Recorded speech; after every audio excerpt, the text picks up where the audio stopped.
नमस्कार साଙ୍ଗमाने जय श्री जगन्नाथ। आज जानिबा कलरा परी पिता कटु सत्य कथा। प्रिय नारी, आपण भितर महाभारत सहित एकाकी युद्ध करने को पड़िबो, कारण ए जीवन चक्रव्यूह आपण कृष्ण और आपण ही अर्जुन। जितेबाला आपण झील शाशु घरे टिके असुविधार सम्मुखीन हुए, आपण एक माछ परी कष्ट अनुभव करती, पूरा छटपट हुअंती। किंतु जितेबाला आपण बोहू एवं आपण पत्नी को समान असुविधार पकाउछंती, आपण केबे अनुभव करछंती कि सेमानक पितामाता ऊपर कौन बीतुथिबो। सेथिलागि काहा कष्ट देवा पूर्व प्रथमे आपण निजको सेठी रखंतु, तेबे जाइकी जानि परिबे केते कष्ट होइथाय। सापर दांतरे, बिछा दंशनरे एवं मनुष्यर मनरे केते विष अछि ताहा कहिबा अत्यंत कष्टकर। कैलेंडर सब तारीख को बदल थाए, किंतु गोटे दिन एमिति भी तारीख आसी थाए जहाँ कैलेंडर को भी बदल दे थाए। सेथिबाई धैर्य रखंतु, समय समस्त आसी थाए। जीवन साथी केबे भी धनी देखिके बाछंतु नाही, बरम एभली मनुष्य बाछंतु जी मनर नुहे बरम धनर धनी होइथिबो। काहेकि ना गोटे भल मनुष्य सहित गरीब काटी होई जीवो, किंतु गोटे खराब मनुष्य सहित जीवन काटिबा कष्टकर हो जाए। दो मुहा लोक चिन्हवा को पड़ न थाए, समय आसिले से निज निजर परिचय ही दे दी थांती। काश सबु लोक सेतिकी भल हो जाते कि जेतिकी भल स्टाटस से देउछंती। आजिकल समय एभली कि निज लोक निज विषय कहवाई हजार थर भाव पड़ुछि। सतरे सांग माने आजिकल के जुग एमती है, निज कथा निज लोक ही कहवाको 100 थर भाव पड़ुछि।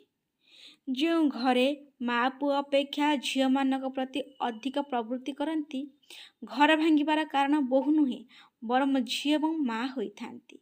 सतरे सांग माने सबु घर भांगिबार बहु मान न थांती, प्रायतः घर में माँ और झील मान ही घर भांगी जाए। जितेबाला शाशु को निज बहु पसंद आसी न थाए, से बाकी घर लोक बहु विरुद्ध रखिदे थांती, जो कारण बहु सबुदिन एका होइकी रही जाए। अहंकार एवं भूल बुझाणा उभय व्यक्तिर जीवन को विष दे थाए। सतरे सांग माने अहंकार एवं भूल बुझाणा ही गोटे जीवन को विष दे थाए। खोजिले मिल न थाए, हृदय चाहूଥିବା मनुष्यटीए भगवान निजे खोजती एवं हृदय को शांति प्रदान करता व्यक्ति को दियंती। जीवन यात्रा रास्ता केउठरे शेष हुए, गंतव्यस्थल ही जोठारे इच्छा बंद हो जाए। वर्तमान सही समय आउ नाही जेतेबेले लोक माने संपर्क बजाय रखिबा निज खुशी को मध्य बलिदान दे थांती।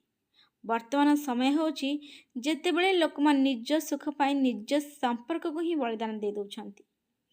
लोक आ निज माने अन्य कथा के भाबु ना, एबे निज कथा ही निजे भाबुछंती, आ निज सुख पाई निज संपर्क को ही बलि दे दउछंती।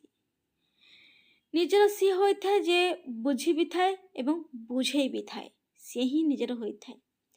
यह जरूरी नुहे जे प्रत्येक स्वामी ताजमहल निर्माण करिबा, निज पत्नी सह बसी बीड़ी पत्र काटिबा मटर चोपा छड़ाइबा मध्य गोटे प्रेम होइथाय। सतरे सांगमणा एभली प्रेम बहुत विरल। गाँ बदलिकी एबे सहर हेलाणी एवं मनुष्य बदलिकी जहर हेलेणी। सतरे सांगमणे पिठी पछरे घृणा एवं मुह उपरे भल पाइबा आजिकल दुनिया रे एही होछि काराबार। सतरे सांगमणे पिठी पछरे घृणा एवं मुह उपरे भल पाइबा आजिकल दुनिया रे एहा ही होछि काराबार। माता पिता भी स्वार्थी होइथांती, यह बहुत डेरी बुझा पड़ला। जो जाए आपण सब तांको हिसाब रे करिवे, से जाए आपण दुनियार सबुठ भल छुआ होइथांती। जदि आपण निजे निज कथा सुनिबा आरंभ करदेबे, आपण माता पिता भी आपणकर शत्रु होई जिवे। सतरे सांग माने एमिति भी आजिका जुगरे घटुछि। साइकोलॉजी अनुसार भल पाइबारे महिला केही जीति पारिबे नाही एवं घृणा करिबारे महिला को केही हरई पारिबे नाही। गोटे महिला जेतिकी भल पाई पारे, गोटे महिला भी सेतिकी घृणा करि पारे। विषठ भी बहुत खतरनाक होइथांती सेही व्यक्ति, जो व्यक्ति निजर कहिकी दंशी थाए, ସେଇମାନେ ବିଶ୍ୱଠୁ ବହୁତ ଖତରନାକ ହୋଇଥାନ୍ତି। କେବଳ ମହିଳା ନୁହନ୍ତି, କିଛି ପୁରୁଷ ବି ପ୍ରେମରେ ଏତେ ସମର୍ପିତ ହୋଇଥାନ୍ତି ଯେ ଗୋଟେ ମହିଳାକୁ ମହିଳାର ହୋଇକି ବି ସିଏ ଆଉ ଅନ୍ୟ କାହାର ହୋଇନଥାନ୍ତି, କେବଳ ଜଣେ ଗୋଟିଏ ମହିଳାର ହୋଇକି ସିଏ ରହିଥାନ୍ତି। କୌଣସି ମଣିଷର ପ୍ରଥମ ପ୍ରେମ ହେବା କୌଣସି ବଡ଼ କଥା ନୁହେଁ। ବରଂ ବନିବାର ଅଛି ତ କାହାର ଶେଷ ପ୍ରେମ ହୁଅନ୍ତୁ। ସେଥିପାଇଁ ଏହା ଭାବନ୍ତୁ ନାହିଁ କି ଆପଣଙ୍କର ପୂର୍ବରୁ ସିଏ ଆଉ କାହାର ପ୍ରେମ ଥିଲେ। ଚେଷ୍ଟା କରନ୍ତୁ ଆପଣ ପରେ ତାଙ୍କୁ ଅନ୍ୟ କାହାର ପ୍ରେମ ଆବଶ୍ୟକତା ନ ହେଉ। ପ୍ରତିଶୋଧ ନେବାରେ ସମୟ ବର୍ବାଦ ଜମା ବି କରନ୍ତୁ ନାହିଁ, କାହିଁକି ନା ଆପଣଙ୍କୁ କ୍ଷତି ପହଞ୍ଚାଇଥିବା ଲୋକ ଶେଷରେ ସେ ତା ନିଜ କର୍ମର ଫଳ ସାମ୍ନା ଅବଶ୍ୟ କରିବ। ସେଥିଲାଗି ଆପଣ କୌଣସି ପ୍ରତିଶୋଧ ନେବା ପାଇଁ ସମୟକୁ ବର୍ବାଦ କରନ୍ତୁନି ସେଥିରେ। କିଛି ଲୋକଙ୍କର ଉଦାସୀକୁ କେହି ବି ବୁଝିପାରନ୍ତି ନାହିଁ, କାହିଁକି ନା ସେ ସମସ୍ତଙ୍କ ସହିତ ମିଶିକି ସବୁଥିରେ ହସି ଦିଅନ୍ତି। ସେଥିଲାଗି ପ୍ରାୟତଃ ଲୋକ ତାଙ୍କର ଉଦାସୀ, ତାଙ୍କର କଷ୍ଟକୁ ଜାଣିପାରନ୍ତି ନାହିଁ। ଗାଁରେ ରହୁଥିବା ବାଲାଙ୍କର ନଜର ସହର ଉପରେ ରହିଥାଏ। ସହରରେ ରହୁଥିବା ଲୋକଙ୍କର ନଜର ବିଦେଶ ଉପରେ ରହିଥାଏ। ବିଦେଶ ବାଲାଙ୍କ ନଜର ଜହ୍ନତାର ଉପରେ ରହିଥାଏ। ତାପରେ ବି କେହି ଖୁସି ନୁହନ୍ତି।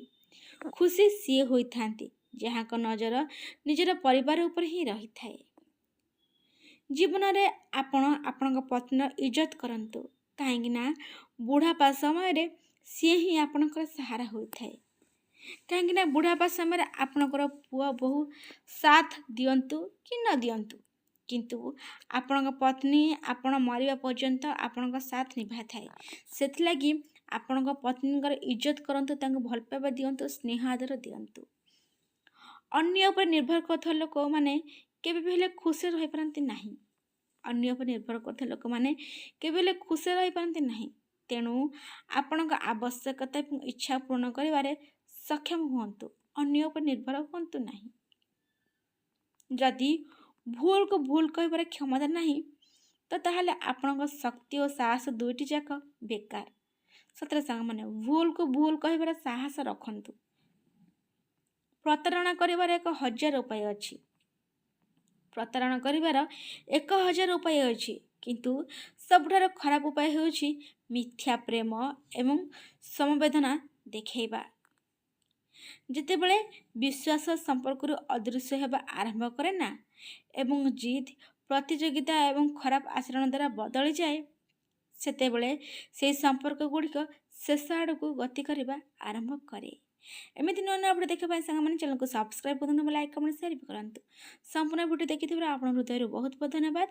ଆଜି ପାଇଁ ରହିଲି ସାଙ୍ଗମାନେ, ଜୟ ଶ୍ରୀ ଜଗନ୍ନାଥ।